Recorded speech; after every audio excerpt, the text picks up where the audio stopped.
हरे कृष्णा। सभी वैष्णव भक्तों के चरणों में दंडवत प्रणाम। श्री प्रहलाद जी महाराज की कथा का श्रवण करेंगे, जो कि श्रीमद् भागवतम के 7वें स्कंद में है। 7वां स्कंद प्रहलाद महाराज जी का है। राम नाम जपतम कुतो भयम सर्वतापापुनाश कभेषजम पश्यतात्मं गत्र सानिध्यो पावको अपि सलीलयत आधुना। सभी प्रकार के तापों का शमन करने वाली एकमात्र औषधि राम नाम का जाप करने वाले को भय कहाँ है। हे तात, देखिए अग्नि भी इस समय मेरे शरीर से स्पर्श कर शीतल हो गई। जब भगवान वारा ने पृथ्वी को रसातल से लाते समय हिरण्याक्ष को मार दिया था, तब उसका भाई दैत्यराज हिरण्यकश्यप बहुत ही क्रोधित हुआ। उसने निश्चय किया कि मैं अपने भाई का बदला लेकर रहूंगा। अपने को अजेय एवं अमर बनाने के लिए हिमालय पर जाकर तप करने लगा। उसने सहस्त्र वर्षों तक उग्र तप करके ब्रह्मा जी को संतुष्ट किया। ब्रह्मा जी ने वरदान दिया कि तुम किसी अस्त्र शस्त्र से, ब्रह्मा जी द्वारा निर्मित किसी प्राणी से रात में, दिन में, जमीन पर, आकाश में कहीं पर भी मारे नहीं जाओगे।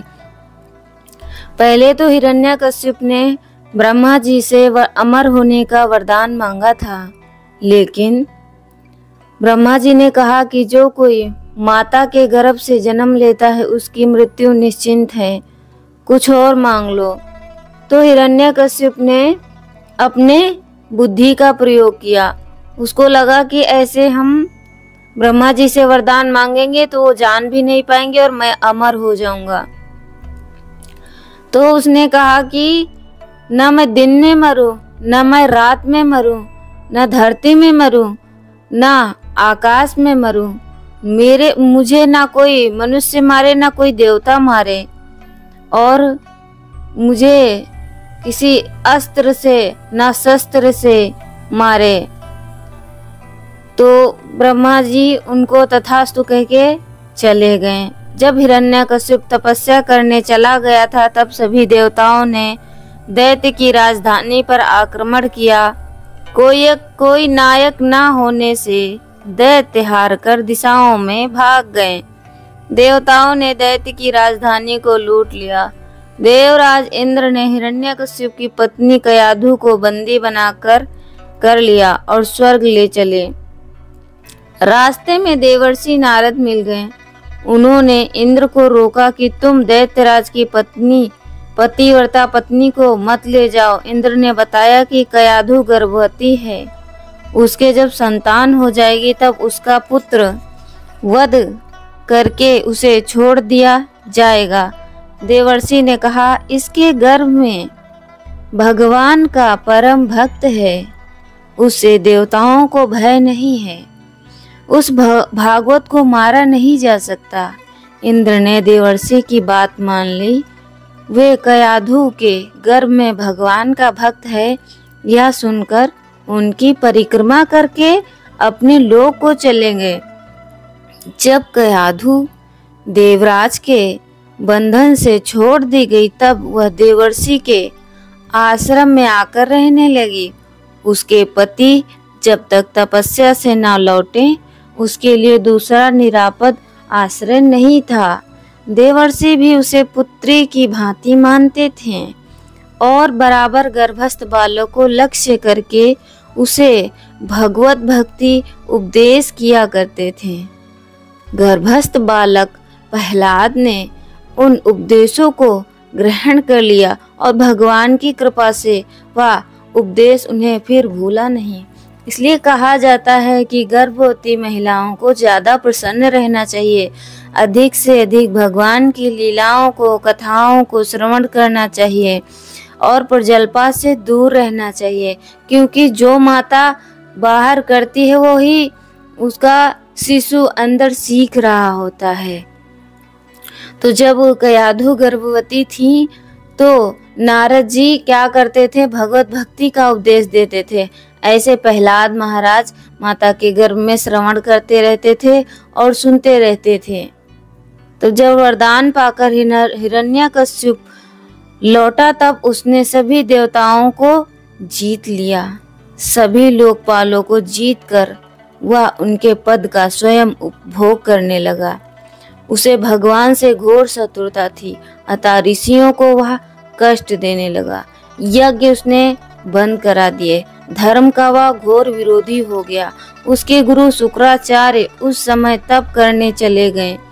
अपने पुत्र प्रहलाद को उसने अपने गुरु पुत्र संड तथा अमर्क के पास शिक्षा पाने के लिए भेज दिया।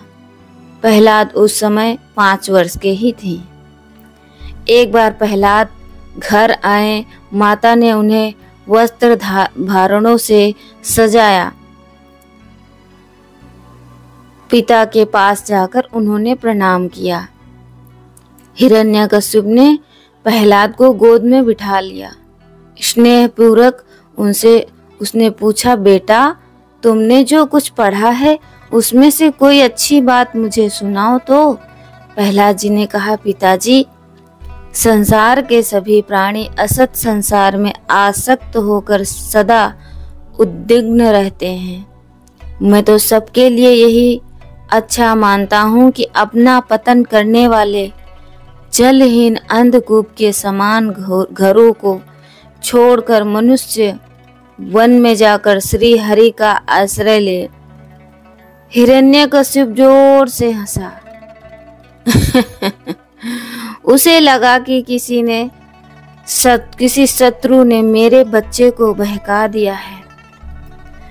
उसने गुरु पुत्रों को सावधान किया कि वे प्रहलाद को सुधारें, उसे दैत्य कुल के उपयुक्त अर्थ, धर्म, काम का उपदेश दें। गुरु पुत्र प्रहलाद को अपने यहाँ ले आए। उन्होंने प्रहलाद से पूछा, तुमको यह उल्टा ज्ञान किसने दिया? प्रहलाद ने कहा, गुरुदेव मैं हूँ और यह दूसरा है। यह तो अज्ञान है। भगवान की इस माया से जीव मोहित हो रहे हैं। वे दयामय जिस पर दया करते हैं उसी का चित्त उनमें लगता है। मेरा चित्त तो उनकी अनंत कृपा से ही उन परम पुरुष की ओर सहज खिंच गया है। गुरुपुत्रों ने बहुत डांटा धमकाया और वे प्रहलाद को अस्त्र शस्त्र, दंड नीति, राजनीति आदि की शिक्षा देने लगे। गुरु द्वारा पढ़ाई विद्या को प्रहलाद ध्यान पूर्वक सीखते थे। वे गुरु का कभी भी अपमान नहीं करते थे, तो अपने गुरु का कभी भी अपमान नहीं करना चाहिए। तो वे अपने गुरु का कभी अपमान नहीं करते थे और ना उन्होंने विद्या का ही तिरस्कार किया, पर उस विद्या के प्रति उनके मन में कभी आस्था नहीं हुई। गुरु पुत्रों ने जब उन्हें भली भांति सुशिक्षित समझ लिया तब दैत्यराज के पास ले गए। हिरण्यकश्यप अपने विनयी पुत्र को गोद में बिठा लिया और पूछा, बताओ बेटा, तुम अपनी समझ से उत्तम ज्ञान क्या मानते हो? प्रहलाद जी ने कहा, भगवान के गुण एवं चरित्रों का श्रवण एवं उनकी लीलाओं का तथा नामों का कीर्तन, उन मंगलमय का स्मरण करके श्री चरणों की सेवा, उन परम प्रभु की पूजा, उनकी वंदना, उनके प्रति दास्य भाव, उनसे साख्य एवं आत्मनिवेदन, यह नवधा भक्ति है।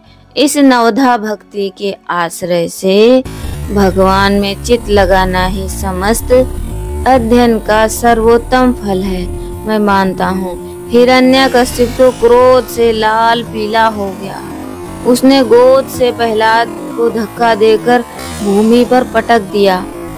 गुरु पुत्रों को उसने डांटा कि तुम लोगों ने मेरे पुत्र को उल्टी शिक्षा देकर शत्रु का व्यवहार किया है। गुरु पुत्रों ने बताया कि इसमें हमारा कोई दोष नहीं है। प्रहलाद जी पिता द्वारा तिरस्कृत होकर भी शांत खड़े रहे।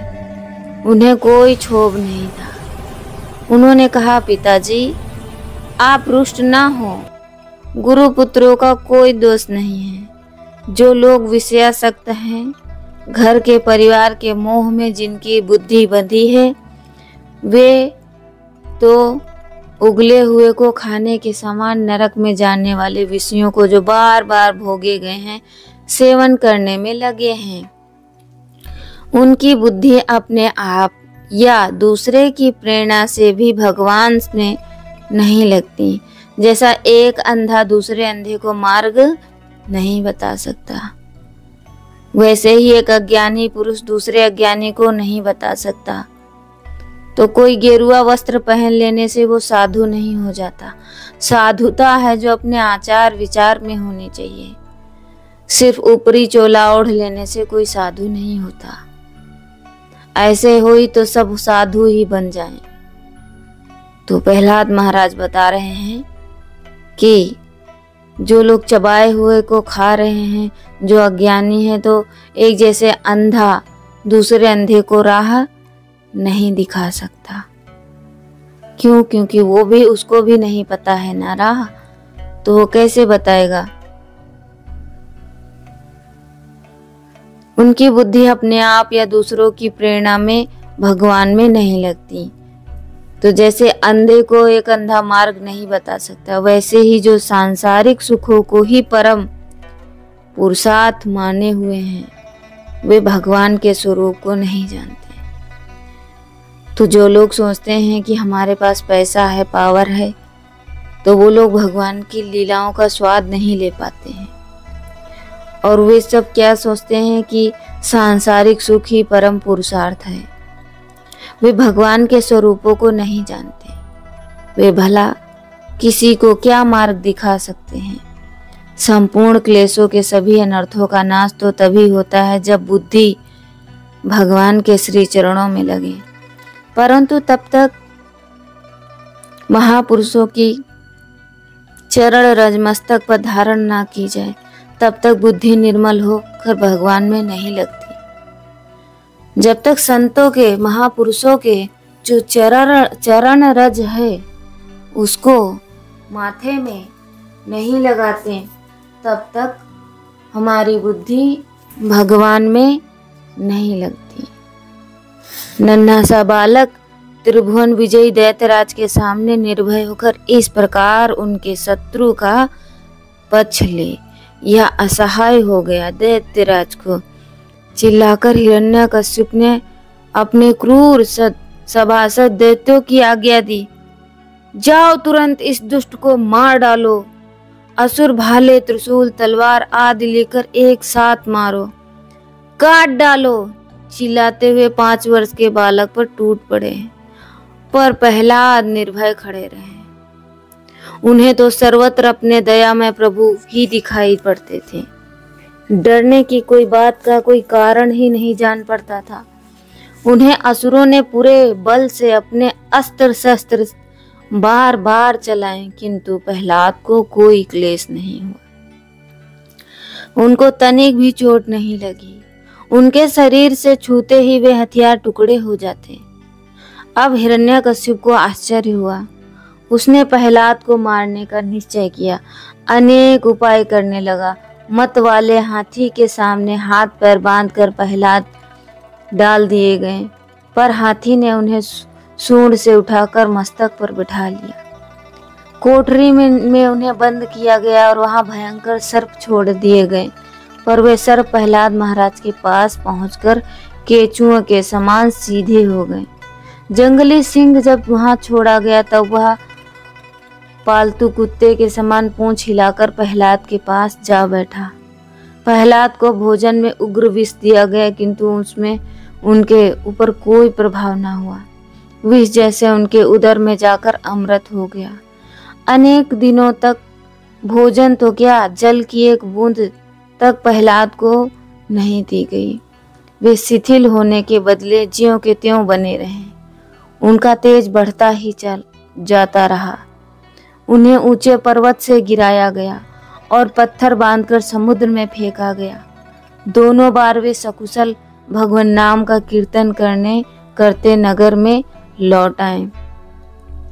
हरे कृष्णा कृष्णा कृष्णा हरे हरे, हरे राम राम राम हरे हरे। हरे कृष्णा कृष्णा कृष्णा हरे हरे, हरे राम राम राम हरे हरे। कृष्णा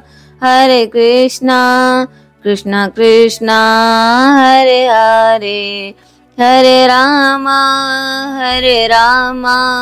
राम राम हरे हरे। ऐसे कीर्तन गाते गाते वे नगर में लौट आए। बड़ा भारी लड़कियों का पर्वत एकत्र हो गया। हिरण्यकश्यप की बहन बड़ा भारी लकड़ियों का पर्वत एकत्र किया गया। हिरण्यकश्यप की बहन होलिका ने तप करके एक वस्त्र पाया था। वह वस्त्र अग्नि में जलता नहीं था। होलिका वह वस्त्र ओढ़कर प्रहलाद जी को गोद में लेकर उस लकड़ियों के ढेर पर बैठ गई। उस ढेर में अग्नि लगा दी गई। होलिका तो भस्म हो गई।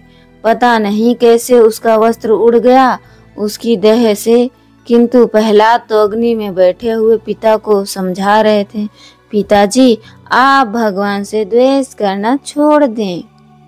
राम नाम का यह प्रभाव तो देखें कि यह अग्नि मुझे अत्यंत शीतल लग रही है। आप भी राम नाम लें, संसार के समस्त तापों से इसी प्रकार निर्भय हो जाएं। दैत्यराज हिरण्यकश्यप के अनेक दैत्यों ने माया के प्रयोग किए, किंतु माया तो प्रहलाद के सम्मुख टिकती ही नहीं थी। जहाँ पे भगवान के नाम का जाप होता है वहाँ पे माया टिकती ही नहीं। तो इसलिए जो दैत्य के अनुचर थे वे प्रहलाद महाराज पर माया से प्रहार कर रहे थे, लेकिन माया तो उनके सम्मुख टिकती ही नहीं थी। उनके नेत्र उठते ही माया दृश्य अपने आप नष्ट हो जाते।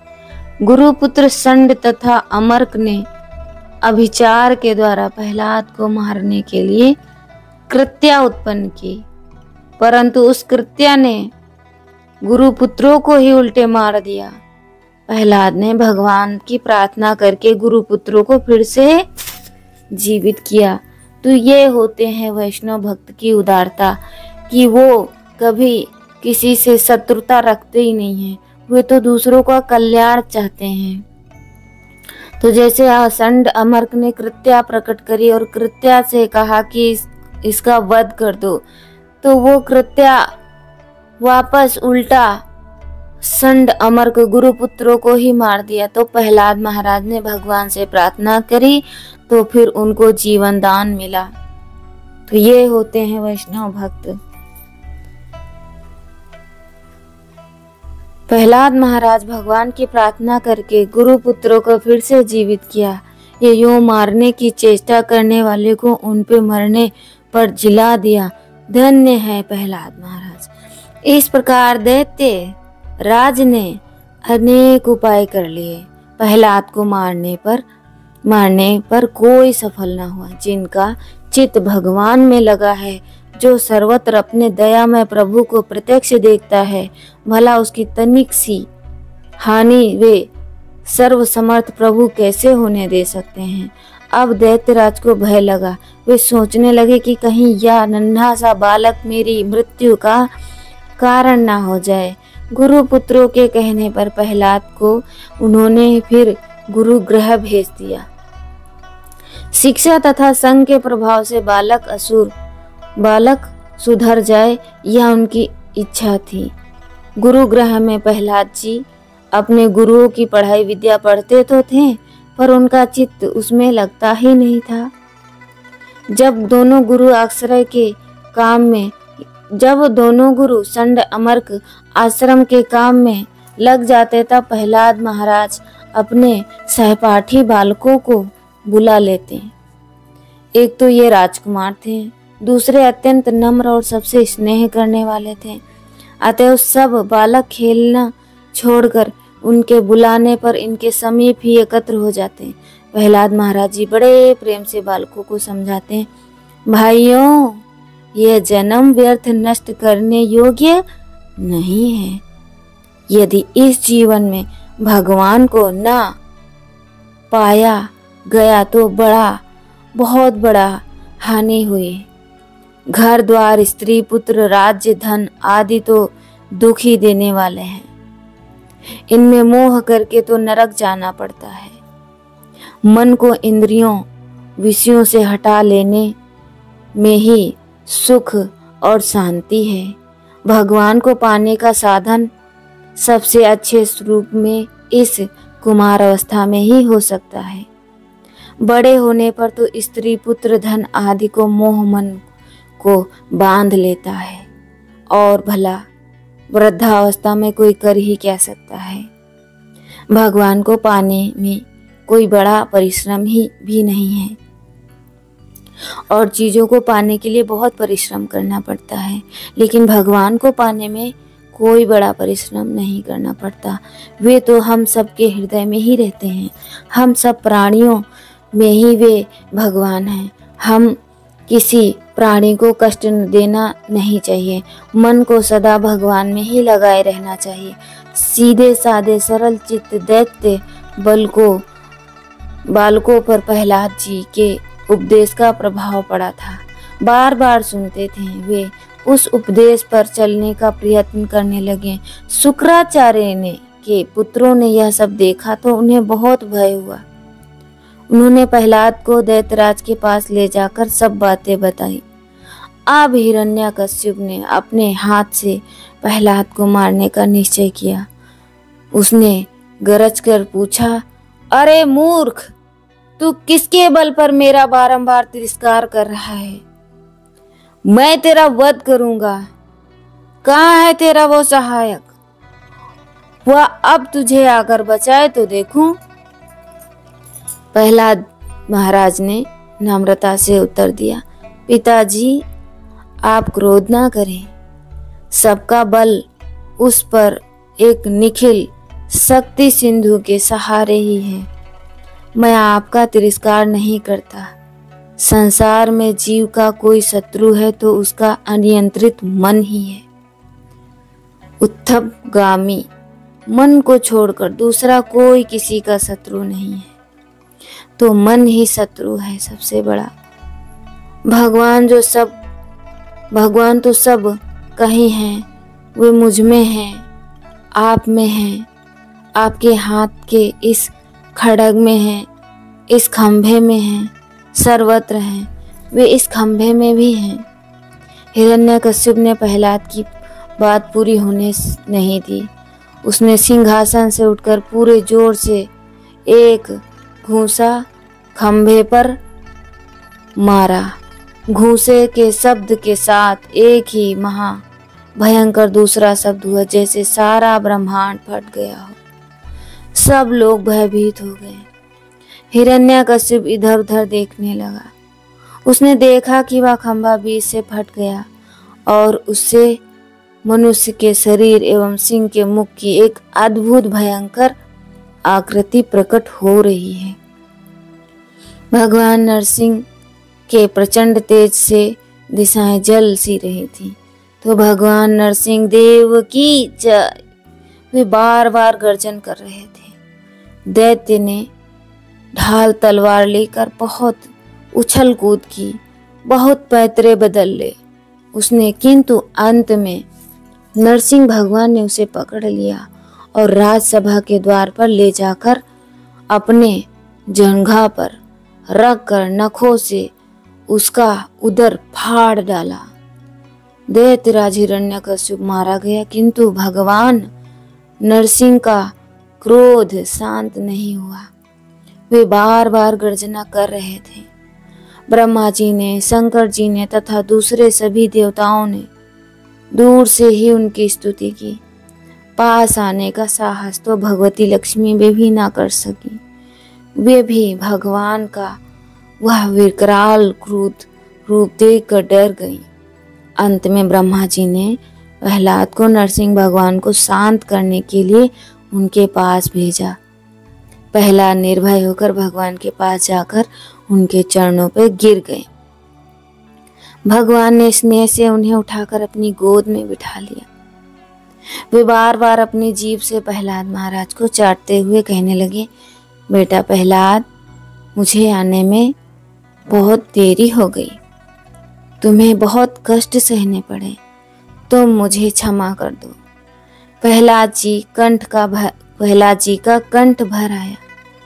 आज त्रिभुवन के स्वामी उनके मस्तक पर अपना अभय कर रखकर उन्हें स्नेह से चाट रहे हैं। प्रहलाद जी धीरे से उठे। उन्होंने दोनों हाथ जोड़कर भगवान की स्तुति की।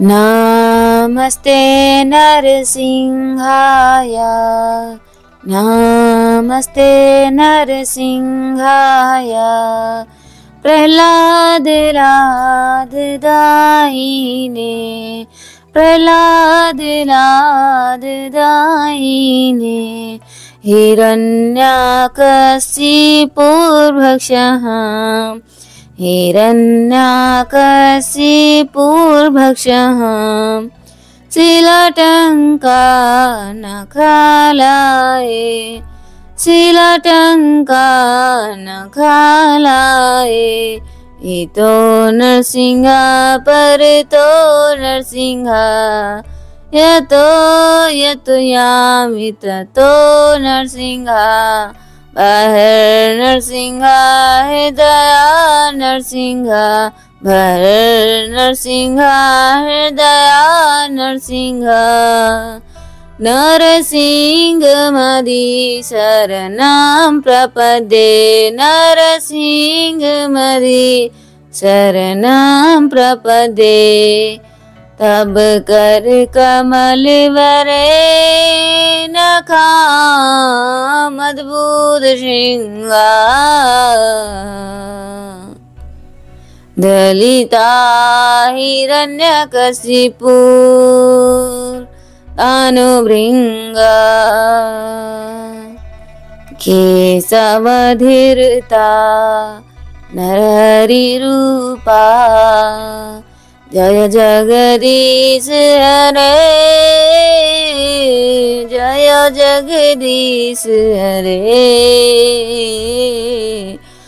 जय जगदीश हरे। जय नरसिंह देव, जय नरसिंह देव, नरसिंह देव, जय नरसिंह देव, जय प्रहलाद महाराज, जयो प्रहलाद महाराज, प्रहलाद महाराज, जयो प्रहलाद महाराज। बड़े ही भक्ति भाव से उन्होंने भगवान का गुणगान किया। अंत में भगवान ने उनसे वरदान मांगने को कहा। प्रहलाद जी ने कहा, प्रभु आप वरदान देने की बात करके मेरी परीक्षा क्यों लेते हैं? जो सेवक स्वामी से अपनी सेवा का पुरस्कार चाहता है वह तो सेवक नहीं व्यापारी है। तो हम सब व्यापार ही तो कर रहे हैं। भगवान की थोड़ी बहुत सेवा करते हैं तो उनसे बदले में बहुत सारी इच्छाओं की डिमांड कर बैठते हैं। तो हम व्यापार ही करते हैं भगवान के साथ, निस्वार्थ प्रेम तो करते नहीं हैं। जो निस्वार्थ प्रेम करते हैं वो अमर हो जाते हैं। तो नरसिंह भगवान ने प्रहलाद महाराज से पूछा कि आप मुझसे वरदान मांगो। वरदान मांगने को कहा तो प्रहलाद जी ने कहा, प्रभु आप वरदान देने की बात करके मेरी परीक्षा क्यों लेते हैं? जो सेवक स्वामी के अपनी सेवा का पुरस्कार चाहता है वह तो सेवक नहीं व्यापारी है। आप तो मेरे उदर स्वामी हैं, आपको सेवा की अपेक्षा नहीं है और आप मुझे सेवा का कोई पुरस्कार नहीं चाहिए। मेरे नाथ, यदि आप मुझे शुद्ध वरदान ही देना चाहते हैं तो मैं आपसे यही मांगता हूँ कि मेरे हृदय में कभी कोई कामना ही ना उठे। हमें भगवान से कैसे प्रार्थना करनी है? कि भगवान हमारे हृदय में कोई कामना ही ना उठे। फिर प्रहलाद महाराज ने भगवान से प्रार्थना की कि मेरे पिता और आपकी और आपके भक्त की मेरी निंदा करते थे, वे पाप से छूट जाएं। भगवान ने कहा, प्रहलाद, जिस कुल में मेरा भक्त होता है वह पूरा कुल पवित्र हो जाता है। तुम जिसके पुत्र हो वह तो परम पवित्र हो चुका है। तुम्हारे पिता तो 21 पीढ़ियों के साथ पवित्र हो चुके हैं। मेरा भक्त जिस स्थान पर उत्पन्न होता है वह स्थान धन्य है। वह पृथ्वी तीर्थ हो जाती है जहाँ मेरा भक्त अपने चरण रखता है। भगवान ने वचन दिया कि अब मैं प्रहलाद की संतान का वध नहीं करूँगा। कल्प पर्यंत के लिए प्रहलाद जी अमर हो गए। वे भक्तराज अपने महाभागवत पौत्र बलि के साथ अपने सतुल में भगवान की आराधना में नित्य तन्मय रहते थे। और नारद जी कहते हैं, इस प्रकार ब्रह्मा, शंकर आदि सभी देवगण नरसिंह भगवान के क्रोध को शांत ना कर सकें और ना उनके पास जा सकें। किसी को उनका और छोर नहीं दिखता था। देवताओं ने उन्हें शांत करने के लिए स्वयं लक्ष्मी जी को भेजा। उन्होंने जाकर जब नरसिंह भगवान का एक महान अद्भुत रूप देखा तब वह भयवश भी उनके पास तक ना जा सकी। उन्होंने ऐसा अनूठा रूप ना कभी देखा और ना कभी सुना था। तब ब्रह्मा जी ने अपने पास ही खड़े प्रहलाद महाराज से कहा कि कहकर भेजा कि बेटा, तुम्हारे पिता पर ही तो भगवान कुपित हुए थे। अब तुम्हें उनके पास जाकर उन्हें शांत करो। भगवान के प्रेमी परम भक्त जो आज्ञा कहकर वो धीरे से भगवान के पास जाकर हाथ जोड़कर पृथ्वी पर साष्टांग लेट गए। नरसिंह भगवान ने देखा कि नन्हा बालक मेरे चरणों के पास पड़ा है, तो भगवान से प्रार्थना करने लगे और उनसे कहने लगे, भगवान जिनके लिए शरीरी संसारी लोग बड़े ललायित रहते हैं, स्वर्ग में मिलने वाली समस्त लोकपालों की वह आयु, लक्ष्मी और ऐश्वर्य मैंने खूब देखा, जिसलिए सब मेरे पिता तनिक भी क्रोध करके हंसते थे और उससे उनकी दोनों भौहें टेढ़ी हो जाती थीं। तब उनके स्वर्ग की संपत्तियों के लिए कहीं ठिकाना नहीं रह जाता, वे लुटती फिरती थीं। किंतु आपने मेरे उन पिता को भी मार डाला, इसलिए मैं ब्रह्मलोक तक की आयु, लक्ष्मी, ऐश्वर्य और वे इंद्रिय भोग जिन्हें संसार के प्राणी चाहा करते थे, मैं नहीं चाहता, क्योंकि मैं जानता हूँ कि अत्यंत शक्तिशाली काल का रूप धारण करके आपने उन्हें ग्रास रखा है। इसलिए मुझे आप अपने दासों के सानिध्य में ले चलिए।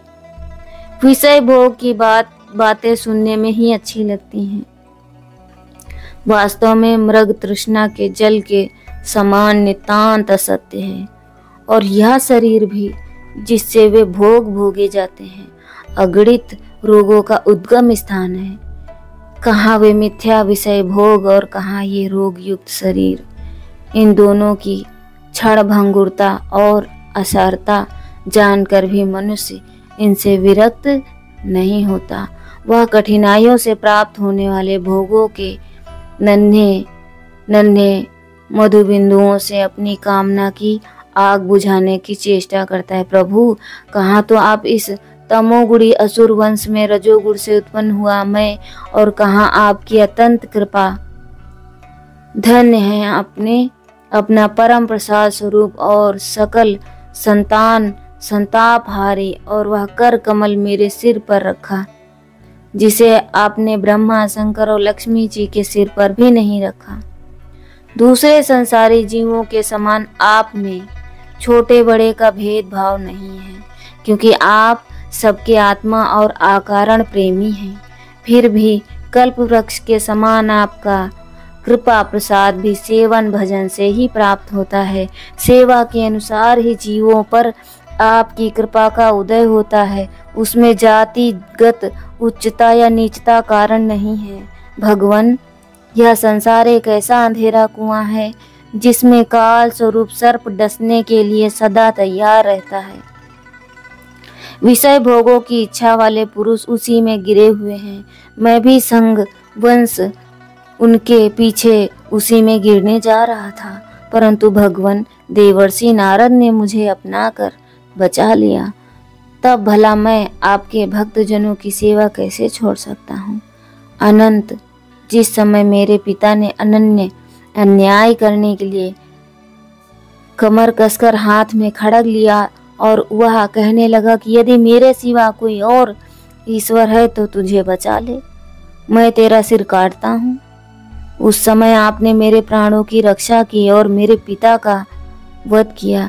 मैं तो समझता हूँ कि आपने अपने प्रेमी भक्त सनकादि ऋषियों का वचन सत्य करने के लिए ही वैसा किया था।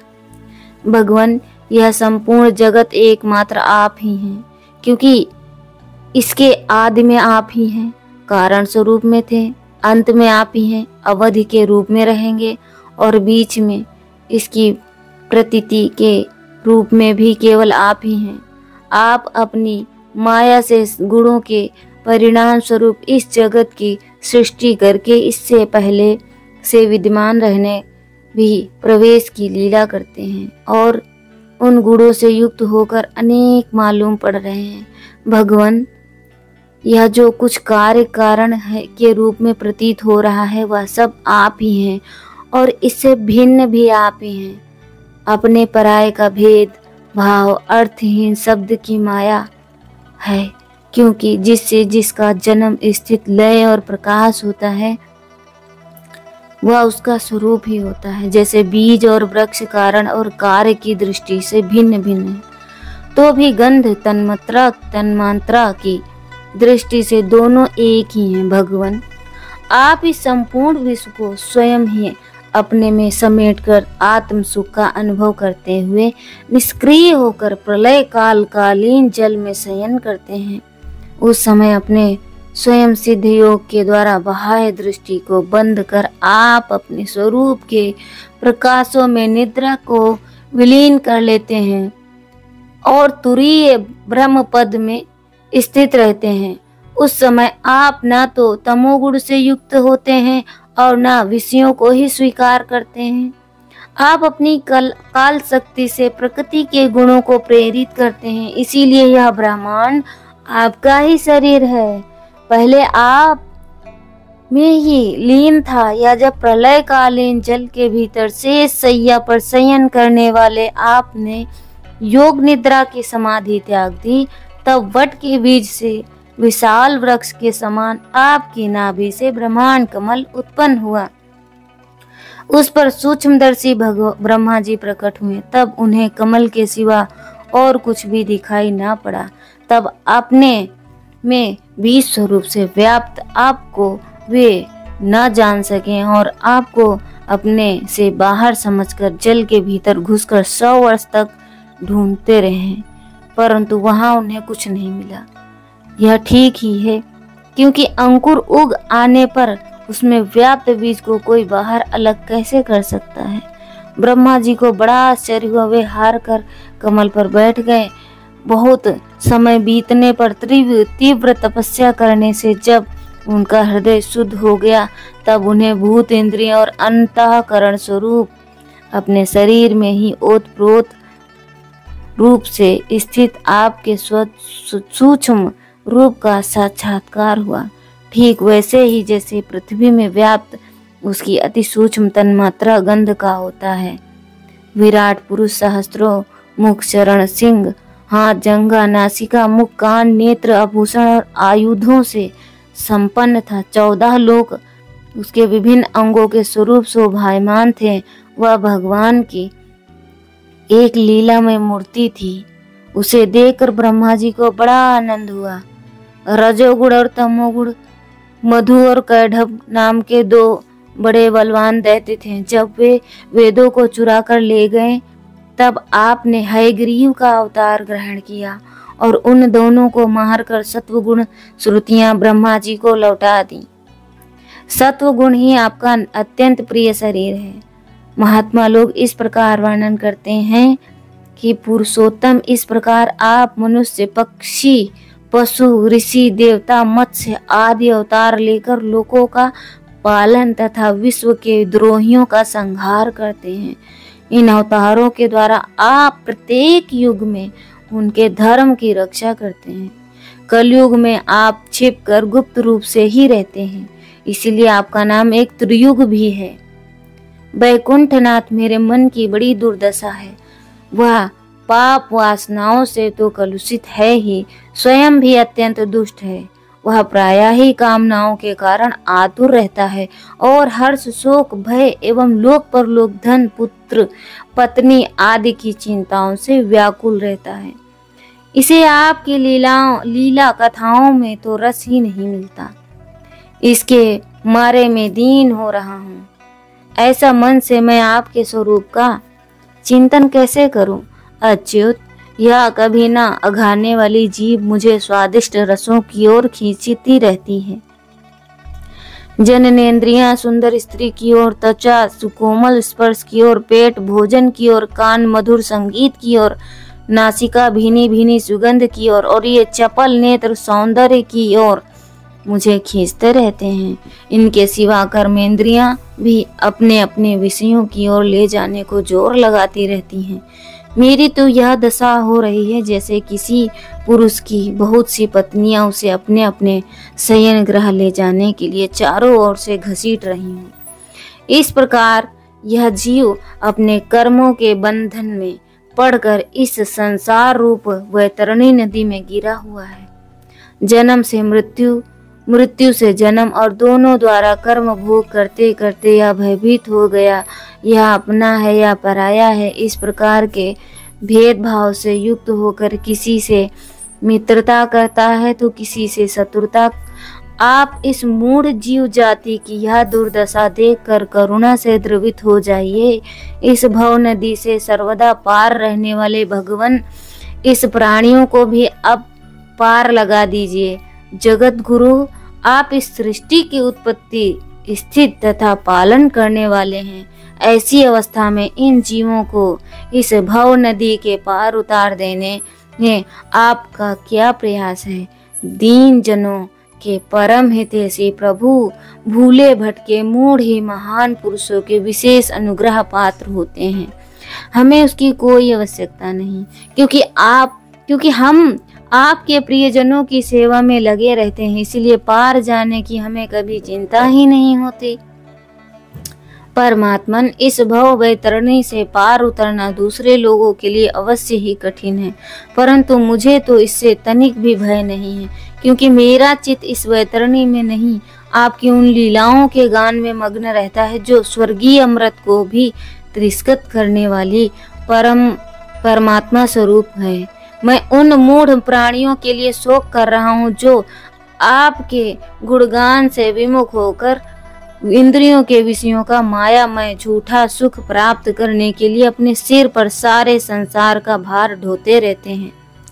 मेरे स्वामी, बड़े बड़े ऋषि मुनि तो प्रायः अपनी मुक्ति के लिए निर्जन वन में जाकर मौन व्रत धारण कर लेते हैं। वे दूसरों की भलाई के लिए कोई विशेष प्रयत्न नहीं करते, परंतु मेरी दशा तो दूसरी ही हो रही है।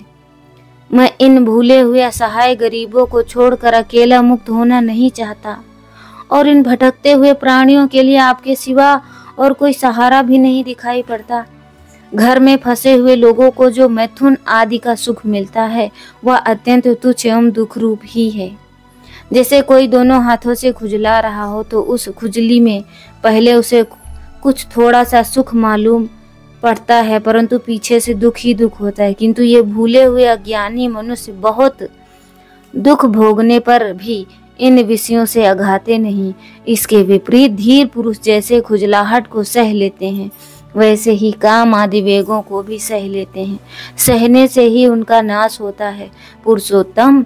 मोक्ष के 10 साधन प्रसिद्ध हैं। मौन, नंबर 1 मौन, नंबर 2 ब्रह्मचर्य, नंबर 3 शास्त्र श्रवण, नंबर 3 शास्त्र श्रवण, नंबर 4 तपस्या, नंबर 5 स्वाध्याय, नंबर 6 स्वधर्म पालन, नंबर 7 युक्तियों से शास्त्रों की व्याख्या, एकांत सेवा, जप और समाधि। परंतु जिनकी इंद्रियां वश में नहीं है उनके लिए ये सब जीविका के साधन व्यापार मात्र रह जाते हैं।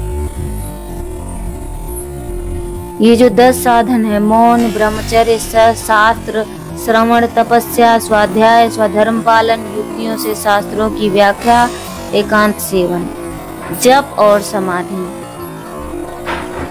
जिनकी इंद्रियां वश में नहीं है उनके लिए ये सब जीविका के साधन व्यापार मात्र रह जाते हैं। जिनकी इंद्रियां वश में नहीं है वो क्या करते हैं? अगर कथावाचक बनते हैं तो फिर क्या करते? व्यापार का साधन बनते हैं, व्यापार ही रह जाते हैं। इसलिए कथा उसी से श्रवण करनी चाहिए जो आपसे धन ना लेकर आपको कथा का रसास्वादन करवाए। अपनी इच्छा से दे सकते हैं जो दे, लेकिन जो मांगता है उसे कभी नहीं देना चाहिए, उससे कथा श्रवण करनी नहीं चाहिए, क्योंकि इसकी इंद्रियां तो व्यापार से हो जाती हैं। दंभियों के लिए जब तक उनकी पोल खुलती नहीं तभी तक ये जीवन निर्वाह के साधन रहते हैं। तो जो कलयुग में हो रहा है यहाँ पे पहले ही भागवतम में लिख दिया गया था 5,500 साल पहले, जब उनकी पोल दंभियों के लिए तो जब तक उनकी पोल खुलती नहीं तभी तक ये जीवन निर्वाह के साधन रहते हैं, और भांडा फोड़ हो जाने पर भी नहीं। वेदों ने बीज और अंकुर के समान आपके 2 रूप बताए हैं, कार्य और कारण। वास्तव में आप प्राकृत रूप में रहित हैं, परंतु इन कार्यों और कारण रूपों को छोड़कर आपके ज्ञान का कोई साधन नहीं है। काष्ठ मंथन के द्वारा जिस प्रकार अग्नि प्रकट हो जाती है उसी प्रकार योगी जन भक्ति योग की साधना से आपको कार्य और कारण दोनों ही ढूंढ निकालते हैं, क्योंकि वास्तव में दोनों आपसे पृथक नहीं हैं, आपके स्वरूप ही हैं। अनंत प्रभु वायु अग्नि पृथ्वी आकाश जल पंच तत्व मात्राएं प्राण इंद्रियां मन चित्त अहंकार संपूर्ण जगत एवं सगुण और निगुण सब कुछ केवल आप ही हैं। और तो क्या, मन और वाणी के द्वारा जो कुछ निरूपण किया जाता है वे सब आप ही हैं। तो श्री नरसिंह भगवान ने कहा, परम कल्याण स्वरूप प्रहलाद तुम्हारा कल्याण हो। दैत्य श्रेष्ठ मैं तुम पर अत्यंत प्रसन्न हूँ। तुम्हारी जो अभिलाषा हो मुझसे मांग लो, मैं जीवों की इच्छा को पूर्ण करने वाला हूँ। आयुष्मान जो मुझे प्रसन्न नहीं कर लेता उसे मेरा दर्शन मिलना बहुत ही कठिन है, परंतु जब मेरे दर्शन हो जाते हैं तब फिर प्राणी के हृदय में किसी प्रकार की जलन नहीं रह जाती। मैं समस्त मनोरथों को पूर्ण करने वाला हूँ, इसीलिए सभी कल्याणकामी परम भगवान भाग्यवान साधु जन जितेंद्रिय होकर अपनी समस्त वृत्तियों से मुझे प्रसन्न करने का ही यत्न करते हैं। असुर कुल का भूषण प्रहलाद जी भगवान के अनन्य प्रेमी थे, इसलिए बड़े बड़े लोगों को प्रलोभन में डालने वाले वरों के द्वारा प्रलोभित किए जाने पर भी उन्होंने इच्छा नहीं की। तो प्रहलाद महाराज की जो कथाएं हैं वो अनंत हैं, और नरसिंह भगवान की कथाएं भी अनंत हैं। हरि अनंत, हरि कथा अनंता। जिस प्रकार हरि अनंत है उसी प्रकार उनकी कथाएं भी अनंत हैं। तो अभी मैं वाणी को विराम देती हूँ। अब हम और इसी कथा का श्रवण करेंगे अगले भाग में। तब तक के लिए श्रवण करें। हरे कृष्णा कृष्णा कृष्णा हरे हरे, हरे रामा राम राम हरे हरे।